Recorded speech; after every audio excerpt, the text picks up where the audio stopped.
नमस्कार and welcome to global affairs. Now हमने देखा है कि रशिया और यूक्रेन की वार को चलते हुए 10 महीनों से ज्यादा बीत गए, लेकिन ये रुकने का नाम नहीं ले रहा है। और इसी के बीच एक खबर ये भी निकला कर आ रही है कि भारत के जो दो इंपोर्टेंट मित्र देश है उनके बीच है वो विवाद बढ़ रहा है। दावा किया जा रहा है कि रशिया ने भारत के एक मित्र देश के खिलाफ है ब्रह्मोस जैसी मिसाइलों को बॉर्डर के ऊपर तैनात कर दिया है। और अगर ये मामला बिगड़ता है तो भारत के लिए भी ये कठिनाइयां उत्पन्न कर देगा। आपको पता होगा कि रशिया और जापान के बीच विवाद है वो चरम सीमा पर पहुंच चुका है। इन दोनों ही देशों को भारत के सबसे मजबूत मित्र देशों में गिने जाते हैं। यदि रशिया और जापान आपस में भिड़ गए तो ये यूक्रेन युद्ध से भी बड़ा है वो बवाल उत्पन्न हो सकता है। इस वीडियो में हम बात करेंगे कि आखिर रशिया और जापान को ये विवाद है ये किस बात को लेकर है और इससे इंडिया पर क्या इफेक्ट पड़ेगा। लेकिन उससे पहले आप वीडियो को लाइक और चैनल को सब्सक्राइब जरूर कर देना। नाउ हमने देखा है कि रशिया और जापान के बीच जो ये विवाद है ये सेकेंड वर्ल्ड वॉर से भी चला आ रहा है।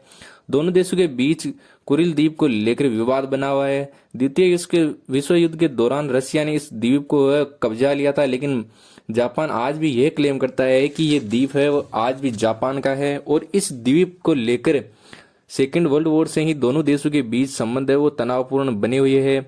जापान कुरिल द्वीप को वो अपना अभिन्न अंग बताता है और रशिया के कब्जे को अवैध बताता है। और कुरिल द्वीप को लेकर तनाव इतना बढ़ गया कि इससे आप अंदाजा लगा सकते हो कि हाल ही में दावा किया गया कि रशिया यूक्रेन से पहले वो जापान पर हमला कर सकता है।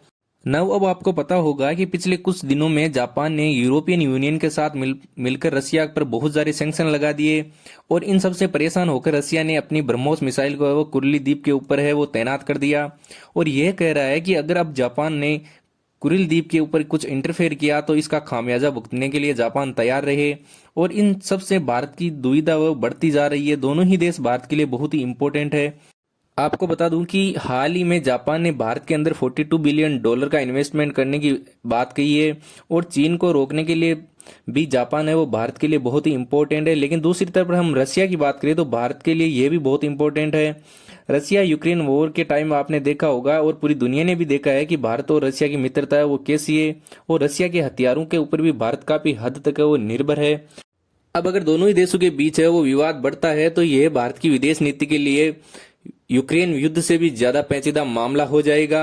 ये थी पूरी न्यूज। आई होप आपको पसंद आई होगी। लेकिन मैं आपसे ये क्वेश्चन पूछूंगा कि अगर रशिया और जापान के बीच युद्ध होता है तो भारत किसका साथ देगा, आप कमेंट में जरूर बताना।